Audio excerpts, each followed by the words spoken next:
ఆత్మీయులైన ప్రేక్షకులకు నమస్కారం. నేను డాక్టర్ చిరుమామిడి మురళీ మనోహర్. ఈ కార్యక్రమంలో ఒక ముఖ్యమైన విషయాన్ని మనం తెలుసుకోబోతున్నాం. చర్మం కమలటం, చర్మం మీద ర్యాష్ తయారవటం. ఈ సమస్య కనిపిస్తున్నప్పుడు చాలామందికి కంగారుగా అనిపిస్తుంది. కారణం ఏమిటబ్బా అని అనిపిస్తూ ఉంటుంది. అయితే ఈ కారణాలు తెలియక చాలా కంగారు పడుతూ ఉంటారు, ఇబ్బంది పడుతూ ఉంటారు. అలా కాకుండా చర్మం మీద ర్యాష్ తయారైనప్పుడు, చర్మం కమిలినప్పుడు దానికి దారితీసేటువంటి కారణాన్ని విశ్లేషించుకోవాలి. అప్పుడు ఆ కారణాలు బోధపడతాయి కాబట్టి దానికి అనుగుణంగా జాగ్రత్తలు, గృహ చికిత్సలు, అలాగే ఆయుర్వేద ఔషధాలు వీటన్నిటిని వాడుకోవచ్చు. చర్మం మీద ర్యాష్ తయారవటం, ఇంకా చెప్పాలంటే చర్మం కమలటం, దీనికి కారణాలు ఏమై ఉంటాయి? మిమ్మల్ని మీరే కొన్ని ప్రశ్నల్ని ప్రశ్నించుకోవాలి. అప్పుడు వాటికి సమాధానాలు వస్తాయి. ఆ సమాధానాలే వీటికి కారణాలు. మొట్టమొదట మీ చర్మం మీద ఇలాగా ర్యాష్ తయారైనప్పుడు, ఇలాగ కమిలినప్పుడు దెబ్బ ఏదన్నా తగిలిందా అనేది ఆలోచించండి. ఒకవేళ అలా తగిలింటే ఆ చర్మం మీద ర్యాష్కి కారణం ఏమిటి అంటే గాయాలు కానీ లేదా దెబ్బలు కానీ అయి ఉండొచ్చు, అంటే ట్రామా. అలాగే మరొక విషయం, మీ చర్మం పల్చగా అలాగే ముడతలుగా తయారవుతుందా అనేది గమనించండి. అంటే ఇలా లాగి చూసుకున్నప్పుడు పల్చగా, అలాగే ఈ ఫోల్డ్స్ ఇలాంటివన్నీ తయారవుతున్నాయా అనేది ఆలోచించండి.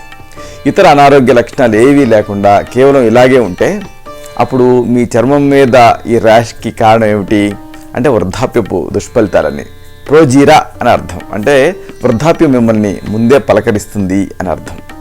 అలాగే మరొక విషయం, చర్మం పైన ఈ ర్యాష్తో పాటు దురద, దద్దుర్లు ఇలాంటివి కూడా ఉన్నాయా అనేది గమనించండి. ఉంటే చర్మం మీద ర్యాష్కి కారణం ఏమిటి అంటే దద్దుర్లు అయి ఉండొచ్చు, అంటే ఎలర్జీ అయి ఉండొచ్చు, ఇంకా మెడికల్గా చెప్పాలంటే వీల్స్ అయి ఉండొచ్చు, ఇంకా వైద్య పరిభాషలో చెప్పాలంటే అర్టికేరియా అయి ఉండొచ్చు. ఇంకా మరొక విషయం, మీ ఓవరాల్ ఎనర్జీని గమనించండి. త్వరగా అలసిపోతున్నారా? అలసిపోవడంతో పాటు రక్తహీనత లక్షణాలు ఉన్నాయా? అంటే గాలి పీల్చుకోవాలంటే కష్టంగా అనిపించడం, జుట్టు ఊడిపోతూ ఉండటం, ఇలాంటివన్నీ రక్తహీనత లక్షణాలు ఇవి ఉన్నాయా? ఉండడంతో పాటు జాయింట్లలో వాపు ఇలాంటివి కూడా కనిపిస్తున్నాయా? ఇలా పొంతం లేనటువంటి ఈ లక్షణాలన్నింటినీ మీరు ఉన్నాయో లేదో గమనించండి. ఏది మీ చర్మం మీద ర్యాష్ తయారైనప్పుడు, అంటే త్వరగా అలసిపోవటం, రక్తహీనత లక్షణాలు, జాయింట్లలో వాపు ఇవన్నీ ఉండి మీ చర్మం మీద ఇలా ర్యాష్ కనిపిస్తూ ఉంటే దానికి కారణం మీ వ్యాధి నిరోధక శక్తి అదుపు తప్పి స్వయం ప్రేరితం అవటం అని అర్థం. అంటే ఆటో ఇమ్యూన్ డిజార్డర్ ఏదో మీకు వచ్చిందని అర్థం. అలాగే మరొక విషయం, ఈ చర్మం మీద ర్యాష్ ఉన్నప్పుడు మీరు వాడేటువంటి మందుల్ని ఒక్కసారి విశ్లేషించుకోండి. అంటే ఒక్కసారి వాటి గురించి ఆలోచించండి. అలోపతి మందులు ఏమైనా వాడుతున్నారా అనేది చూసుకోండి. అలోపతి మందులు వాడుతూ మీ చర్మం మీద ర్యాష్ వస్తే దానికి కారణం ఆ మందుల తాలూకు దుష్ఫలితాలు అయ్యి ఉండే అవకాశం ఉంది. అలాగే మరొక విషయం, మీ చర్మం అలాగే మీ కళ్ళు ఈ పసుపు రంగులో కనిపిస్తున్నాయా ఈ చర్మం మీద ర్యాష్ తయారైనప్పుడు అనేది గమనించుకోండి. ఒకవేళ మీ చర్మం, కళ్ళు పసుపు పచ్చగా ఉంటూ మీ చర్మం మీద ర్యాష్ తయారైతే దానికి కారణం ఏమై ఉండొచ్చు అంటే కాలేయ వ్యాధులు అయి ఉండొచ్చు, లివర్ డిసీజెస్ అయి ఉండొచ్చు. అలాగే మరొక విషయం, చర్మం మీద ర్యాష్ ఉన్నప్పుడు మీ శరీర ఆకృతిని ఒక్కసారి మీరు గమనించుకోండి. ఆకృతి మారిపోయిందా అంటే కాళ్ళు చేతులు సన్నబడుతున్నాయా, ఈ మధ్య భాగం అంతా కూడా లావుగా తయారవుతుందా అనేది గమనించండి. ఒకవేళ ఇలాంటి లక్షణాలు ఉంటే అంటే కాళ్ళు చేతులు సన్నబడటం, మధ్య భాగం లావుగా తయారవటం ఇలాంటివి అనుబంధ లక్షణాలుగా ఉంటూ మీ చర్మం మీద ర్యాష్ తయారవుతూ ఉంటే, చర్మం కములుతూ ఉంటే దానికి కారణం కార్టిజోన్ హార్మోను ఎక్కువ స్థాయిలో విడుదలవటం అయి ఉండొచ్చు. అంటే కుషింగ్ సిండ్రోమ్ అనే వ్యాధి సముదాయం అయి ఉండొచ్చు. ఇక మరొక విషయం, మీకు తరచుగా ఫ్లూ, జలుబు ఇలాంటివి బాధిస్తూ ఉంటాయా అనేది అబ్జర్వ్ చేయండి ఎప్పుడు మీ చర్మం మీద ర్యాష్ తయారైనప్పుడు. ఒకవేళ జలుబు అలాగే ఫ్లూలు ఇలాంటివి ఉంటూ మీ చర్మం మీద ర్యాష్ తయారవుతుంటే దానికి కారణం వైరల్ ఇన్ఫెక్షన్స్ అయి ఉండొచ్చు. అలాగే మరొక విషయం, మీకు ఫ్రీక్వెంట్గా తరచుగా ఇన్ఫెక్షన్స్ వస్తూ ఉంటాయా? ఇన్ఫెక్షన్స్తో పాటు రక్తహీనత కూడా ఉందా అనేది అబ్జర్వ్ చేయండి. ఇన్ఫెక్షన్స్ వస్తూ ఉండటం, రక్తహీనత ఉండటం ఇవి ఉంటే అప్పుడు ప్రమాదకరమైనటువంటి వ్యాధుల గురించి ఆలోచించాలంటే లుకీమియా ఇలాగా ఈ మూలకి సంబంధించిన వ్యాధులు ఏమైనా ఉన్నాయా అనేది ఆలోచించాలి. ఇలాగా విశ్లేషించుకోవాలి. ఎందుకంటే కొంతమంది వాళ్ళ కాళ్ళ మీద, చేయి మీద ఏదో చర్మం కమిలి ఉంటాన్ని చూసుకొని అది ఎలా అయిందబ్బా అనేది అర్థం కాక తలలు బద్దలు కొట్టుకుంటూ ఉంటారు, అవస్థ పడుతూ ఉంటారు. అయితే ఇలా ఏదో ఒకటి లేదా 2 సార్లు జరిగిందనుకోండి, అప్పుడు తమకు తెలియకుండానే ఏదైనా దెబ్బ తగిలి ఉండొచ్చులే అని సరిపెట్టుకోవచ్చు. కానీ ఇలాగే మాటిమాటికి జరుగుతూ ఉంటే, అంటే స్పష్టమైన కారణం ఏదీ లేకుండా చర్మం ర్యాష్ తయారవటం, చర్మం మీద కమ్ములతో ఉండటం ఇలా జరుగుతూ ఉంటే మాత్రం నిశ్చయంగా ఈ లక్షణం గురించి ఆలోచించాల్సిందే. ఉదాహరణకు జన్మతః వచ్చేటటువంటి హీమోఫీలియా లాంటి వ్యాధుల్లో ఇలా జరిగే అవకాశం ఉంది. అలాగే రక్తం గడ్డగట్టడానికి తోడ్పడేటువంటి ప్రోటీన్లో లోపం సంభవించినప్పుడు, లోపం ఏదైనా ఏర్పడినప్పుడు కూడా ఇలాంటి వ్యాధులు వస్తూ ఉంటాయి. ఈ తరహా వ్యాధులలో శరీరం లోపల ప్రదేశాలలో, అంటే కండరాలు, జాయింట్లు, ఇంకా ఆభ్యంతర భాగాల్లో రక్తస్రావం అవుతూ ఉంటుంది. రక్తస్రావం అవుతూ ఉండటంతో పాటు చర్మం కూడా కమ్ముతుంది. ఎందుకంటే రక్తస్రావం బయటికి కమలటం రూపంలో కనిపిస్తుంది. కొంతమందిలో ఈ రక్తనాళాల గోడలు బై బర్తే, అంటే జన్మతః పలచగా ఉంటాయి కాబట్టి తరచుగా రక్తస్రావం అవుతూ ఉంటుంది. ఇంతకీ చెప్పొచ్చేది ఏంటంటే, చర్మం ఇలాగా కమలటానికి తేలికపాటి కారణాల నుంచి ప్రమాదభరితమైనటువంటి కారణాల వరకు అనేక రకాల అంశాలు దోహదపడతాయని. కాబట్టి వీటన్నిటి గురించి విశ్లేషించుకోవటం చాలా చాలా అవసరం. ఆయుర్వేదంలో ఈ తరహా సమస్యల్ని పిత్త ప్రకోప వికృతి కింద చూస్తాం. కాబట్టి పిత్త ప్రకోపం కాబట్టి దీనికి పిత్తహార చికిత్సలు చేస్తాం. అలాగే రక్తస్తంభన ఔషధాన్ని కూడా ఇస్తూ ఉంటాం. సరే, మరి అసలు విశ్లేషించుకుందాం. మీ చర్మం మీద ఇలాగా కమిలినప్పుడు, ర్యాష్ తయారైనప్పుడు దాని కారణాలు ఏమై ఉంటాయి? వరుసగా వీటిని మనం తెలుసుకుందాం. మొట్టమొదటి మనం చెప్పుకోవాల్సింది, మనం ఆలోచించాల్సింది గాయాల గురించి, అలాగే దెబ్బల గురించి. అంటే ట్రామా. డైరెక్ట్గా నేరుగా కానీ లేదా ఇండైరెక్ట్గా అంటే పరోక్షంగా కానీ చర్మానికి ఏదైనా దెబ్బ తగిలింది అనుకోండి, అప్పుడు ఏం జరుగుతుంది? చర్మం కింద ఉండేటటువంటి ఈ రక్తనాళాలు నలుగుతాయి కాబట్టి అక్కడ రక్తస్రావం అవుతుంది. దెబ్బ తగిలిన కొద్ది నిమిషాల్లోనే రక్తస్రావం అయిన మేర కూడా మీకు నీలం రంగు మచ్చ అనేది తయారవుతుంది. అంటే కొన్ని మినిట్స్ తేడాతోటి అలాగే నీలం రంగు మచ్చ తయారవుతుంది. రక్తస్రావం మొదలైన తర్వాత శరీరంలో రక్తం ఈ గడ్డగట్టడానికి చర్యలు అనేవి స్టార్ట్ అవుతాయి. అంటే బ్లీడింగ్ అవటంతో మళ్ళీ రాగాలి కదా, అందుకని చర్యలు మొదలవుతాయి ఆపటానికి. అయితే ఈ లోపుగానే ఐస్ గడ్డలు ఇలాంటివి ఒక గుడ్డలో చుట్టి ప్రయోగించారనుకోండి, ఒత్తిడిని ప్రయోగిస్తూ శీతల చర్యలు చేశారనుకోండి, అప్పుడు ఈ రక్తనాళాలు ముడుచుకుపోయి ఇక రక్తస్రావం ఆగిపోతుంది. కాబట్టి ఈ దెబ్బల వల్ల ర్యాష్ తయారవుతుంది. కాబట్టి దెబ్బల్ని దాని తాలూకు రక్తస్రావాన్ని ఆపడానికి శీతల చర్యలు చేయాలి. దీనికి చక్కని గృహ చికిత్సలు కూడా ఉన్నాయి. ఏది?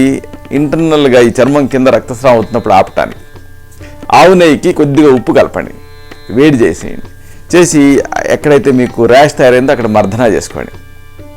మరొక గృహ చికిత్స మాల్కంగిని తైలం, దీన్ని పైకి అప్లై చేసి మర్దన చేసుకుంటే కూడా రిలీఫ్ ఉంటుంది. అలాగే మరొక విషయం, మరొక గృహ చికిత్స ఈ రక్తస్రావాన్ని ఆపేది. పచ్చి పసుపుని ముద్దగా నూరి పైకి పూయండి. అప్పుడు స్టిప్టిక్లా పనిచేసి లోపల రక్తస్రావం అవ్వకుండా చేస్తుంది చర్మం కింద. అప్పుడు మీకు ర్యాష్ తయారవదు. అలాగే మరొక గృహ చికిత్స కలబంద ఆకు, దీని నుంచి గుజ్జు తీయండి. అంటే మధ్యకి చీల్చి లోపల ఉండేటువంటి గుజ్జుని గీరి తీసుకొని దెబ్బ తగిలిన చోట ప్రయోగించండి. అప్పుడు లోపల బ్లీడింగ్ అవ్వకుండా ఉంటుంది, మచ్చలు పడకుండా ఉంటాయి. అంటే ఈ ర్యాష్ రాకుండా ఉంటుంది. అవసరమైన సందర్భాల్లో వాత విధ్వంసిని రసం, త్రిఫ్లా గుగ్గులు, లాక్షా గుగ్గులు బ్లీడింగ్ ఆపుతుంది. ఇలాంటివి లోపలికి మర్మగుట్టిక, ఇలాంటి వాటిని పైకి మీ తత్వాన్ని బట్టి, నాడిని బట్టి ప్రిస్క్రైబ్ చేయాల్సి ఉంటుంది. ఇక ఇలాగా చర్మం మీద ర్యాష్ తయారవటానికి, ఈ చర్మం కమలటానికి మరో కారణం వృద్ధాప్యం తాలూకు దుష్ఫలితాలు. జీరా. మామూలుగా ఈ వయసు పైబడుతున్న కొద్దీ మన చర్మం పొడిగా తయారవుతుంది, పలచగా తయారవుతుంది. అంటే ఫ్యాట్ అంతా తగ్గిపోవడంతో పాటుగా సాగే గుణాన్ని సైతం ఈ చర్మం కోల్పోతుంది. దీంతో ఏం జరుగుతుంది? పర్యవసానంగా చర్మం కింద ఉంటాయి కదా రక్తనాళాలు, ఇవి బయటికి బహిర్గతం అవుతాయి. బహిర్గతం అయ్యి ఏ రకమైన ప్రేరణలు లేకపోయినప్పటికీ, ఎలాంటి దెబ్బలు తగలకపోయినప్పటికీ వాటంతట అవే చిట్టిపోయి రక్తస్రావం జరుగుతుంది. వృద్ధాప్యంలో చాలామందికి చర్మం మీద అక్కడక్కడ ఇలాగ ఎర్రటి బిందులు లాంటివి ఎందుకు కనిపిస్తూ ఉంటాయంటే కారణం ఇదే. అంటే ఆ రక్తనాళాలు వాటంతట అవే చిట్టిపోయి రక్తస్రావం అవుతూ ఉంటుంది. దీన్ని వైద్య పరిభాషలో ఏమంటారంటే సెనైల్ పర్పురా అంటారు. సెనైల్ అంటే ఓల్డ్ ఏజ్, పర్పురా అంటే ర్యాష్లా కనిపించడం. ఇది పెద్దగా ఆందోళన చెందాల్సిన పని కాదు, స్థితి కూడా కాదు. అయితే ఇలా కూడా జరగకుండా ఉండాలంటే చ్యవన్ప్రాశ ఇలాంటి మంచి సౌమ్యమైన ఔషధాలు ఉంటాయి. వీటిని నిరంతరం కూడా వాడుతూ ఉంటే ఇలాంటి సమస్యలు పర్పురా, సెనైల్ పర్పురా లాంటి ఇబ్బంది పెట్టవు. ఎందుకంటే ఈ మందులో విటమిన్ సి ఉంటుంది. ఇది రక్తస్రావాల్ని ఆపడానికి సహాయపడుతుంది. ఇక ఇలాగా ఈ ర్యాష్ కనిపించడానికి అంటే చర్మం కమలటానికి మరో కారణం ఏమిటి అంటే అర్టికేరియా అంటే వీల్స్ అంటే దద్దుర్లు అంటే ఎలర్జీ. మామూలుగా ఎలర్జీలు ఈ తేనెటీగలు ఇతర క్రిమికీటకాలు కుట్టాయనుకోండి, అప్పుడు చర్మం పైన ఎలర్జీ వస్తుంది. అంటే ఏమిటి, దురద, వాపు, రక్తనాళాలు ఇలాంటివి కనిపిస్తాయి. ఇలాంటి సందర్భాలలో ఈ అర్టికేరియాని తగ్గించడానికి కొన్ని చక్కటి గృహ చికిత్సలు ఉన్నాయి. ఉత్తరేణి, అలాగే వాము అంటే ఓమం, వీటిని మెత్తగా నూరండి, పేస్ట్ లాగా అవుతుంది కదా. అలాగే సోయా చిక్కుడు, వెరగపండు గుజ్జు, వీటిని కూడా అన్నింటినీ కలిపి నూరండి. కీటకాలు కుట్టిన చోట ప్రయోగించండి, వెంటనే ఫలితం ఉంటుంది. అంటే ర్యాష్ తయారవకుండా ఉంటుంది. మరొక గృహ చికిత్స అర్టికేరియాని తగ్గించే గృహ చికిత్స జమ్ముడు పాలు. దీన్ని సేకరించి మిరియాల పొడి కలపండి, లేదా ఈ పొగాకు ఆకుల పొడిని అయినా కలపచ్చు. కలిపి ఎక్కడైతే అర్టికేరియా తయారైందో అక్కడ రాయాలి. దీంతో ఈ దద్దురు తగ్గుతుంది. అర్టికేరియాని తగ్గించే మరొక గృహ చికిత్స ఉసిరిక. దీని వరగు చూర్ణం, దీన్ని ఒక 1/2 చెంచాడు తీసుకొని ఒక 2 చెంచాలు నెయ్యి కలపండి. ఒక ఔషధం సిద్ధం అవుతుంది. ఇది ఒక డోసు. దీన్ని రోజుకి 2 సార్లు ఉదయం సాయంత్రం తీసుకుంటూ ఉంటే అర్టికేరియా తగ్గుతుంది. దీంతో చర్మం మీద ఈ తడపర అంటే ర్యాష్ తయారవటం అనే సమస్య తగ్గుతుంది. ఇలాంటిది అర్టికేరియాని తగ్గించే మరొక గృహ చికిత్స వాముని ఒక 1/2 చెంచాడు మోతాదుగా 1 చెంచాడు బెల్లం కలిపి రోజుకి 2 సార్లు ఉదయం సాయంత్రం తీసుకుంటూ ఉంటే అర్టికేరియా తగ్గుతుంది. ఇలాంటిదే ఇంటర్నల్గా వాడాల్సిన మరొక చికిత్స వేపాకుని మెత్తగా నూరి ముద్ద చేయండి. దీన్ని ఒక 1/2 చెంచాడు తీసుకొని 1 చెంచాడు తేనె కలిపి ఉదయం సాయంత్రం ఇలా 2 పూట్ల తీసుకుంటూ ఉంటే లోపలికి అర్టికేరియా తగ్గుతుంది. మరొక గృహ చికిత్స అల్లం రసం. దీన్ని ఫ్రెష్గా తీయండి, ఒక 2 చెంచాలు. దీనికి ఒక 2 చెంచాల పాత బెల్లం కలపండి. కలిపేసేసి దీన్ని తినేయండి. ఇలా రోజుకి 2 సార్లు చేస్తే కూడా అర్టికేరియా తగ్గుతుంది. మరొక గృహ చికిత్స తిప్పతీగ, పసుపు, వేపపట్ట, పల్లేరుకాయలు, అతి మధురం. వీటిని సమతూకంగా తీసుకోండి, ఒకటిగా కలపండి. దీన్ని 2 చెంచాల పరిమాణంగా తీసుకొని నీళ్ళకి వేసి మరిగించి కషాయం కాచి ఆ కషాయం తాగాలి. దీంతో అర్టికేరియా తగ్గుతుంది. అవసరం సందర్భాల్లో ఈ అర్టికేరియాని తగ్గించడానికి హరిద్రాఖండ యోగం బృహత్ అని, సోస్సేకర రసం, అవిపత్తికర చూర్ణం, కామ దుఘారసం ఇలాంటి వాటిలో అనువైన దాన్ని సెలెక్ట్ చేసి ఇవ్వటం జరుగుతుంది. ఇక ఈ చర్మం పైన ర్యాష్ తయారవటానికి, ఇలా చర్మం కమలటానికి మరో కారణం రక్షణ శక్తి అదుపు తప్పి స్వయం ప్రేరితంగా మారటం అంటే ఆటో ఇమ్యూన్ డిజార్డర్ రావటం. రుమటాయిడ్ ఆర్థరైటిస్, పాలీ ఆర్థరైటిస్ ఇలాంటి వ్యాధులలో శరీరపు కణజాలాలు పరస్పరం విభేదించుకుంటాయి. దీంతో యాంటీబాడీలు తయారయ్యి ఈ రక్తాన్ని గడ్డ కట్టనివ్వకుండా చేసేస్తాయి. అంటే ఈ స్వయం ప్రేరిత రక్షణ శక్తి అంటే ఆటో ఇమ్యూనిటీ మూలంగా ఏం జరుగుతుంది, ఈ ప్రతిరక్షక కణాలు తయారవుతాయి. ఈ తయారైనటువంటి ప్రతిరక్షక కణాలు ఏం చేస్తాయి, రక్తం గడ్డగట్టడానికి తోడ్పడే ప్లేట్లెట్స్ సంఖ్యని బాగా తగ్గించేస్తాయి. ప్లేట్లెట్స్ తగ్గితే ఇంకేముంది, రక్తస్రావం అవుతుంది. అంటే శరీరాంతర్గతంగా రక్తస్రావం అవడంతో పాటు చర్మం కమిలి బయట నుంచి ర్యాష్ లాగా కనిపిస్తుంది. దీనికి ఈ ఆటోఇమ్యూన్ డిజార్డర్స్లో రక్తస్రావం అవుతున్నప్పుడు బోలపర్పటి, రససింధూరం, చంద్రకళా రసం, అమృత గుగ్గులు ఇలాంటి వాటిలో అనువైన దాన్ని సెలెక్ట్ చేసి ఇవ్వటం జరుగుతుంది. ఇక ఇలాగా ఈ చర్మం కమలటానికి, ర్యాష్ తయారవటానికి మరో కారణం మందుల దుష్ఫలితాలు. Heart attack, deep vein thrombosis, పక్షవాతం ఇలాంటి వ్యాధులలో ఈ రక్తం గడ్డగట్టకుండా ఉండేందుకు ఏం చేస్తారు, ఈ యాంటీకోగ్యులెంట్స్ని వాడుతూ ఉంటారు. వీటి మోతాదు ఎక్కువైందనుకోండి, అంటే ఈ రక్తం గడ్డగట్టకుండా చేసేవి కదా యాంటీకోగ్యులెంట్, అంటే కోయాగులేట్ అవ్వకుండా చేస్తాయి. కాబట్టి శరీరాంతర్గతంగా రక్తస్రావం అవుతుంది. ఈ రక్తస్రావం బయట నుంచి కమిలినట్టుగా అనిపిస్తుంది. అలాగే క్వినైన్ అంటే మలేరియాలో వాడుతూ ఉంటారు. అలాగే కొన్ని రకాల యాంటీబయాటిక్స్, ఇంకా మూత్రాన్ని జారీ చేసే కొన్ని రకాల డయూరిటిక్స్, స్టీరాయిడ్ మందులు ఇలాగా అనేక రకాల అలోపతిక్ డ్రగ్స్కి రక్తస్రావాన్ని కలిగించే నైజం ఉంది. కాబట్టి వీటిని వాడేటప్పుడు చర్మంలో అక్కడక్కడ కవినట్టు కనిపించే అవకాశం ఉంది అని మీరు గుర్తుంచుకోవాలి. ఇలాగ మందులతో ఈ సమస్య వస్తూ ఉంటే ఆ విషయాన్ని మీ డాక్టర్ దృష్టికి తీసుకెళ్ళండి. ఇక ఈ చర్మం మీద ర్యాష్ తయారవడానికి మరొక ముఖ్యమైన కారణం, అశ్రద్ధ చేయకూడని కారణం కాలేయ వ్యాధులు అంటే లివర్ డిసీజెస్. కళ్ళు, చర్మం ఇవి పసుపు రంగులో కనిపిస్తూ ఉంటాయి. కనిపించడంతో పాటు కొద్దిపాటి ఒత్తిడికే చర్మం కములుతూ ఉంటుంది ఈ కాలేయ వ్యాధుల్లో. ఇలాగా ఇది జరుగుతూ ఉందనుకోండి, అంటే ఇక్టిరస్ కనిపించడం, కొద్దిపాటి ఒత్తిడికే చర్మం కమలటం, ఇలా జరుగుతూ ఉంటే ఏదైనా కాలేయ సంబంధ సమస్య ఉందేమో మీరు ఆలోచించాలి. మామూలుగా ఆరోగ్యవంతుల్లో కాలేయం అనేది ఏం చేస్తుంది? రక్తం గడ్డగట్టడానికి తోడ్పడే కే విటమిన్ని తయారు చేస్తుంది. అయితే సిరోసిస్, హెపటైటిస్ ఇలాంటి కాలేయ సంబంధ వ్యాధులు ఉన్నాయనుకోండి, అప్పుడు ఏం జరుగుతుంది? కాలేయం దెబ్బతిన్నది కదా, కాబట్టి కే విటమిన్ తయారీ తగ్గుతుంది. ఈ తయారీ తగ్గుతుంది కాబట్టి రక్తస్రావం జరుగుతుంది. ఆయుర్వేదంలో ఇలాగా ఈ లివర్ సంబంధ సమస్యలకు చాలా అమేజింగ్ మెడిసిన్స్ ఉన్నాయి. అవిపత్తికర చూర్ణం, భృంగరాజాశ్వం, చంద్రప్రభావటి, ధాత్రీలోహం, ద్రాక్షాది రసాయనం, గుడూచి సత్వం, జంబీరాది పానకం, పంచతిక్త క్వాద చూర్ణం ఈ వేప నుంచి తయారవుతుంది. పిప్పల్యాది లోహం, పునర్నవాది మండూరం, శిలాజిత్వాది లోహం, సప్తామృత లోహం, తాప్యాది లోహం ఇలాంటివి. వీటిలో సరిపోయేదాన్ని ఆ తీవ్రతను బట్టి తగిన అనుపాన సహపానాలతో ఈ నాడిని బట్టి పరీక్ష చేసి ప్రిస్క్రైబ్ చేయాల్సి ఉంటుంది. అప్పుడు ఈ లివర్ సంబంధ సమస్యలు తగ్గుతాయి కాబట్టి చర్మం కింద రక్తస్రావం అవటం, అది మీకు ర్యాష్ లాగా కనిపించడం అనే సమస్య తగ్గుతుంది. ఇక మరొక ముఖ్యమైన విషయం, ఈ చర్మం మీద ఇలాగా ర్యాష్ లాగా కనిపిస్తున్నప్పుడు, చర్మం కమిలి కనిపిస్తున్నప్పుడు దానికి మరొక కారణం కార్టిజోన్ హార్మోను ఎక్కువ స్థాయిలో విడుదలవటం అయ్యి ఉండొచ్చు. అంటే కూషింగ్ సిండ్రోమ్ అయ్యి ఉండొచ్చు. కూషింగ్ సిండ్రోమ్, కిడ్నీల పైన ఎడ్రినలిన్ గ్రంథులు ఉంటాయి. ఇవి అవసరానికి మించి ఉత్తేజానికి గురయ్యాయనుకోండి, అప్పుడు ఎక్కువ స్థాయిలో కార్టిజోన్ హార్మోన్ విడుదల చేస్తాయి. అప్పుడు వచ్చేదే ఈ కూషింగ్ సిండ్రోమ్. ఈ స్థితి ఏర్పడటానికి ఎడ్రినల్ గ్రంథులతో పాటు మెదడు మూల భాగంలో ఉండేటువంటి పిట్యూటరీ గ్రంథి కూడా కారణమయ్యే అవకాశం ఉంటుంది. కార్టిజోన్ హార్మోన్ వల్ల ఏం జరుగుతుంది? శరీరంలో ప్రోటీన్లు విచ్ఛిన్నం అవుతాయి.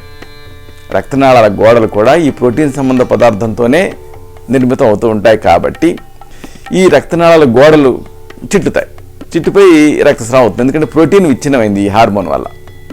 దీంతో చర్మం కమ్ముతుంది. కాబట్టి ఇలాంటి సందర్భాల్లో ఈ కార్టిజోన్ హార్మోన్ వల్ల వచ్చినటువంటి కూషింగ్ సిండ్రోమ్లో పునర్నవాది గుగ్గులు, శోధగ్నవటి, మూత్ర విరేచనీయ క్వాథం ఇలాంటి వాటిలో అనువైన దాన్ని ప్రిస్క్రైబ్ చేయాల్సి ఉంటుంది. ఇక ఈ చర్మం పైన ఇలాగా ర్యాష్ తయారవడానికి మరో కారణం వైరల్ ఇన్ఫెక్షన్స్. చిన్న వైరల్ ఇన్ఫెక్షన్స్ అయినప్పటికీ కూడా ఒక్కోసారి ఏం జరుగుతుంది? రక్తం లోపల ఉండేటువంటి ప్లేట్లెట్స్ నాశనం చేస్తాయి. ప్లేట్లెట్స్ అనేవి ఏమిటి అంటే రక్తం గడ్డగట్టడానికి తోడ్పడుతూ ఉంటాయి. కాబట్టి ఈ ప్లేట్లెట్స్ నాశనం అయ్యాయి కాబట్టి చర్మం ఉన్నటువంటి చర్మం మీద అక్కడక్కడ కమ్ముతుంది. అందుకే చిన్న రగ్బోతలు కూడా ఎప్పుడు అశ్రద్ధ చేయకూడదు. ఈ ప్లేట్లెట్స్ని తగ్గించడానికి ఆయుర్వేదంలో చాలా చక్కని చికిత్సలు ఉన్నాయి. ప్లేట్లెట్స్ ఈ సంఖ్య బాగా పడిపోతున్నప్పుడు మళ్ళీ పెంచడం అవసరం. దీనికి బొప్పాయి ఆకులు ఇలాంటివి చాలా చక్కగా పనిచేస్తాయి. వీటితో తయారైనటువంటి ఔషధాలు కూడా ఉంటాయి. ఇక ఈ చర్మం ఇలాగ కమలటానికి మరొక ముఖ్యమైన కారణం లుకీమియా, అలాగే ఇతర మూలకు సంబంధించిన వ్యాధులు కూడా. లుకీమియాతో పాటు ఎముకల మూలకను వ్యాధిగ్రస్తం చేసే అనేక రకాల వ్యాధులు ఉంటూ ఉంటాయి. వీటిల్లో ఈ రక్తస్రావం, చర్మం కమలటం ఇలాంటివి జరుగుతూ ఉంటాయి. నిజానికి ఇతిమిద్దమైన కారణం లేకుండా చర్మం కమలటం, నీరసంగా అనిపిస్తూ ఉండటం, రక్తహీనత ఇలాగా ఈ లక్షణాలు కనిపిస్తూ ఉంటే ముందుగా ఈ లుకీమియాని అనుమానించాలి. ఇలాంటి వాటిలో ఇలాంటి ఉన్నాయని తేలితే మోతీ భస్మం, ప్రవాళ భస్మం, ముక్తాపిష్టి, రౌప్య భస్మం ఇలాగా కొంచెం ఉన్నత స్థాయి ఔషధాన్ని ప్రిస్క్రైబ్ చేయాల్సి ఉంటుంది. చూసారా, ఇలాగా చర్మం కమిలినప్పుడు, ర్యాష్ తయారైనప్పుడు దానికి దారితీసే కారణాన్ని మెథాడికల్గా విశ్లేషించుకోవాలి. ఆ కారణాలు బోధపడతాయి కాబట్టి వాటికి అనుగుణంగా నివారణ పద్ధతులు, గృహ చికిత్సలు, అవసరమైతే మీ నాడిని బట్టి, మీ తత్వాన్ని బట్టి సూచించేటువంటి ఆయుర్వేద ఔషధాలు వీటిని వాడుకుంటే ఈ సమస్య నుంచి బయటపడవచ్చు. ఇక్కడ ఒక ముఖ్యమైన విషయం, ఇప్పుడు మనం చెప్పుకున్నవి అన్నీ కూడా ప్రథమ చికిత్సలు, గృహ చికిత్సలు. ఒకసారి పరిస్థితి ఈ చికిత్సల స్థాయిని, గృహ చికిత్సల స్థాయిని మించి ఉంటుంది. అప్పుడు ఈ తత్వాన్ని బట్టి సూచించేటువంటి ఆయుర్వేద ఔషధాలు అవసరం అవుతాయి. కాబట్టి ఒక సమస్య తీవ్ర రూపం దాచినప్పుడు వైద్య సలహా తీసుకుంటే ఈ సమస్య నుంచి పూర్తిగా బయటపడవచ్చు.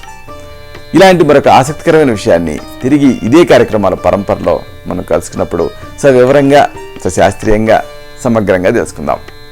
శతం జీవ శరదో వర్ధమానః, శతం హేమంతాన్ శతం వసంతాన్, 100 శరత్తులు, 100 హేమంతాలు, 100 వసంతాలు వర్ధిల్లుతూ జీవించండి. శుభం.